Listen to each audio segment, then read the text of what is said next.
Lo que estamos viendo en la campaña presidencial es promesas que suponen hacer caravana con sombrero ajeno.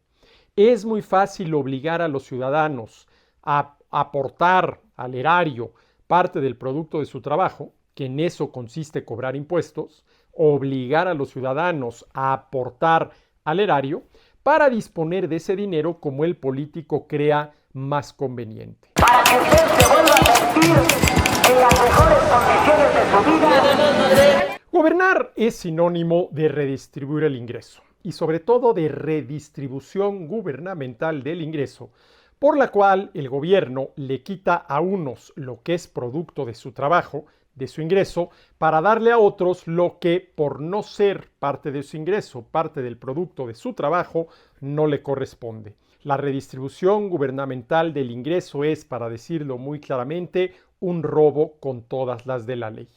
¿Y por qué digo que gobernar se ha vuelto sinónimo de redistribución del ingreso? Porque más o menos 2/3 partes, por ejemplo, del presupuesto de egresos de la Federación del sector público federal es lo que se conoce como gasto social, y eso no es otra cosa más que redistribución del ingreso. Y lo estamos viendo ahora en las campañas presidenciales. Y déjeme ponerle dos ejemplos tomados del último debate presidencial en el cual se tocó, entre otros temas, el de la economía.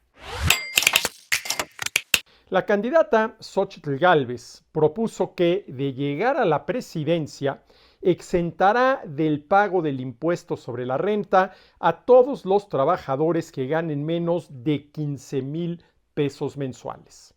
Y yo me pregunto si la candidata hizo las cuentas y podría respondernos con numeritos estas tres preguntas. ¿Cuánto costará? Es decir, ¿cuánto dejaría de recaudar el gobierno si a todos los que perciben menos de 15,000 pesos mensuales de ingreso los exenta del pago sobre la renta? ¿Tendrá idea del tamaño de boquete que esto le causaría a las finanzas gubernamentales? La segunda pregunta que tendría que respondernos es ¿cómo piensa compensar esa menor recaudación? ¿Cobrándole más impuestos a otros? ¿Reduciendo determinadas partidas presupuestales, afectando a quienes hoy reciben ese dinero? Y sobre todo, ¿cuál sería el costo de oportunidad? ¿A qué dejaría el gobierno de destinar esos recursos por no cobrárselos a los que pretende exentar del pago del impuesto sobre la renta si ganan menos de 15,000 pesos mensuales? Y si se exenta del pago de impuestos a un determinado grupo de contribuyentes, al final de cuentas lo que se está generando es redistribución del ingreso. Porque qué duda cabe que esos contribuyentes que no pagarían el impuesto dejan de pagar, alguien más lo va a acabar pagando, ya sea pagando más impuestos o recibiendo menos de parte del gobierno. Esta la propuesta de Xóchitl Gálvez. Y vamos con la otra candidata, con Claudia Sheinbaum, quien ha dicho que, de llegar a la presidencia, se encargará de otorgarle una beca a todos los alumnos de escuela pública, es decir, de escuela del gobierno, a nivel primaria, secundaria y preparatoria. Y yo me pregunto, estos alumnos ya no pagan colegiaturas. Además de eso, ¿se les va a otorgar una beca? ¿Cuánto costaría? ¿De dónde saldrían los recursos? ¿Cómo se pretende financiar? ¿Cuál sería eso que los economistas llamamos el costo de oportunidad? A ver, ¿qué dejaría de hacer el gobierno, sobre todo relacionado con su legítima tarea que es la impartición de justicia, si otorga esas becas a todos los alumnos de escuela gubernamental a nivel primaria, secundaria y prepa? Lo que estamos viendo en la campaña presidencial es promesas que suponen hacer caravana con sombrero ajeno. Es muy fácil obligar a los ciudadanos a aportar al erario parte del producto de su trabajo, que en eso consiste cobrar impuestos, obligar a los ciudadanos a aportar al erario para disponer de ese dinero como el político crea más conveniente.